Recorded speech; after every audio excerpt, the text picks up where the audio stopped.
उम्मीद विद जाकिर खान। क्या हाल है दोस्तों? मुझे नहीं पता आप में से कितने लोग मुझे जानते हैं या नहीं जानते हैं, पर क्योंकि ये पहला एपिसोड है तो मुझे ऐसा लगता है कि ये मेरी जिम्मेदारी है कि मैं ठीक से अपने आप को इंट्रोड्यूस कर दूं, आपको अपना तारुफ दे दूं। मेरा नाम जाकिर खान है, मैं पेशे से स्टैंड अप कॉमेडियन हूं और परवरिश मेरी पैदाइश इंदौर की है, मध्य प्रदेश में एक शहर है, बड़ा खूबसूरत सा मुझे तो कम से कम लगता ही है क्योंकि मेरा शहर है। उसके बाद दिल्ली रहा कुछ साल, थोड़े दिन जयपुर रहा, अब बंबई में रहता हूं क्योंकि ज्यादातर काम यहाँ पे है, सब कुछ। अगर आप आर्टिस्ट हैं तो आपको यहाँ आना ही पड़ता है, ये वाली बात है कि एक दोस्त से एक बार मैं बात कर रहा था, वो एक्टर हैं, तो हम लोग इसी कॉन्वर्सेशन में एक बात निकल के आई कि किसी आर्टिस्ट के लिए बंबई मौत जैसा है, एक दिन तो आना पड़ता ही है। ऐसा बहुत सारे लोग डिसएग्री करते हैं, पर हम मान लेते हैं, हम उन लोगों में से जो सबके साथ है शायद। तो आज जिस बारे में मैं बात करना चाहता हूँ, इस शो का नाम उम्मीद है, वैसे आपने पढ़ लिया होगा मेरे ख्याल से ऐप पे। तो जो सीखा, जो समझा जिंदगी में, जितना गलतियों से सीखा, जो दूसरों को गलतियां करते हुए देखा, सही गलत अच्छा बुरा जो जीवन में घटा, उस सब से समझकर जो उम्मीद निकल कर आई है वही मैं आज आपको बताना चाहता हूं। और इस पूरी सीरीज में उसके बारे में हम बात करेंगे। जैसे आज जो मैं आपसे बात करना चाहता हूं, उसके शुरुआत में निदा फाजली साहब, उनका एक शेर है, उससे करना चाहता हूं। इतना प्यारा शेर है ना, कहा है कि रोया मैं परदेस में भीगा मां का प्यार, रोया मैं परदेस में भीगा मां का प्यार, और दुख ने दुख से बात की बिन चिट्ठी बिन तार। ये मतला है शेर। और इसके बाद जो शेर है जिसके मुतालिक आज हम बात करना चाहते हैं, वो ये है कि छोटा करके देखिए जीवन का विस्तार, छोटा करके देखिए जीवन का विस्तार, आंखों भर आकाश है और बाहों भर संसार।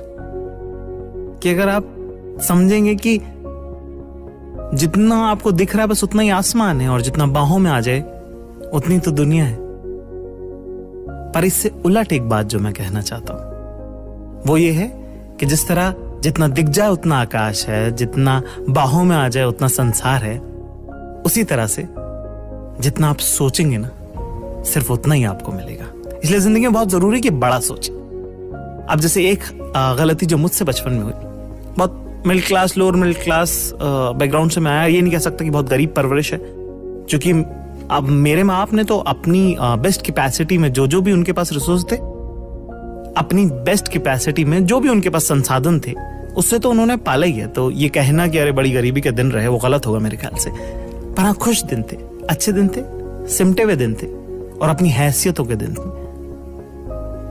और उसी के चलते मैंने कभी जिंदगी में अपनी कॉपियों पे, स्कूल में जब आप नए क्लास में जाते हैं, आप नई कॉपी खरीदते हैं, उन पे कवर चढ़ाते हैं और उन पे चढ़ाते हैं आप स्टिकर, तो मैंने कभी भी किसी कॉपी पर वो महंगी कूल कारों वाले स्टिकर नहीं लगाए, क्योंकि मुझे लगा नहीं कि हमारी हैसियत या हमारी औकात होगी ये सब खरीदने की, मिलने की, या हमारे ख्वाब में भी नहीं था।